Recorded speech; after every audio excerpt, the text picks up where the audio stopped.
की विशेष कृपा से इस प्रस्तुति में हम बताएंगे कि शिवलिंग पर जल चढ़ाते समय किन किन बातों का विशेष ध्यान रखना चाहिए।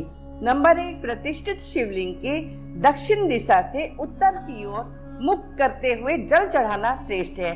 नंबर 2, भूतल पर स्थित शिवलिंग या पार्थिव लिंग का अभिषेक सदैव बैठकर ही करना चाहिए, जो विशेष फलदायी होता है। किंतु यदि कहीं शिवलिंग चबूतरे जैसे स्थान पर स्थित है तो स्वाभाविक रूप से खड़े होकर ही जल चढ़ा पाएंगे।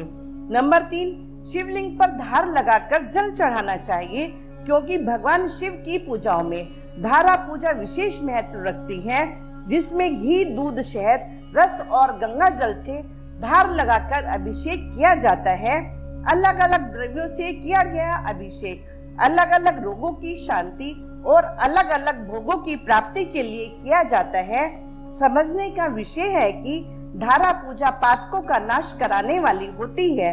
नंबर 4, जल चढ़ाते समय महामंत्र ओम नमः शिवाय अथवा कोई भी प्रिय शिव मंत्र मन में जपते रहना चाहिए। नंबर 5, जल शिवालय से ही लेना चाहिए, क्योंकि शिवालय का जल गंगा जल माना जाता है और गंगा जल द्वारा किया गया महादेव का अभिषेक भोग और मोक्ष प्रदान करता है। नंबर 6, शाम के समय महादेव को जलाभिषेक कर सकते हैं, क्योंकि भगवान शिव के प्रिय शिवरात्रि व्रत में निशित काल पूजा विशेष महत्व रखती है, जो रात्रि के बीच के 2 पहरों में की जाती है।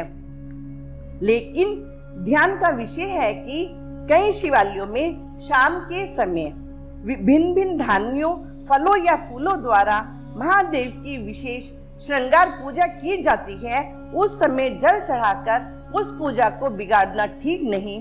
नंबर 7, शिवलिंग में प्रतिष्ठित शिव पूजा ही सबसे बढ़कर है, क्योंकि वृक्ष रूपी मूल शिव के सींचे जाने पर शाखा रूपी देवता स्वतः तृप्त हो जाते हैं। तात्पर्य है, जैसे हम वृक्ष की जड़ में जल देते हैं और हमें अलग से शाखा या पत्ते को जल नहीं देना पड़ता, ठीक उसी प्रकार शिव पूजा कर लेने पर सभी देवताओं की पूजा हो जाती है और शिव पूजा के साथ ही हमें अन्य देवताओं की पूजा का फल प्राप्त हो जाता है। कई बार दुविधा रहती है कि शिवलिंग के पास स्थित शिव परिवार पर जल चढ़ाना चाहिए या नहीं। तब दी गई जानकारी को ध्यान में रखें, विशेषकर तब जब शिव परिवार ने वस्त्र पहने हो। नंबर 8, यदि संभव हो तो जलाभिषेक के बाद एक विल पत्र अवश्य चढ़ाना चाहिए, क्योंकि विल पत्र एक तो महादेव को विशेष प्रिय है, दूसरे विल पत्र के द्वारा महादेव की पूजा पूर्ण मानी जाती है। अंत में क्षमा प्रार्थना करके अपनी पूजा को पूर्ण रूप देना चाहिए।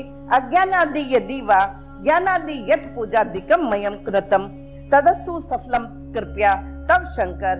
हे भगवान शिव, जानते हुए या अनजाने में मेरे द्वारा आपकी जो पूजा की गई है उसको सफल बनाएं।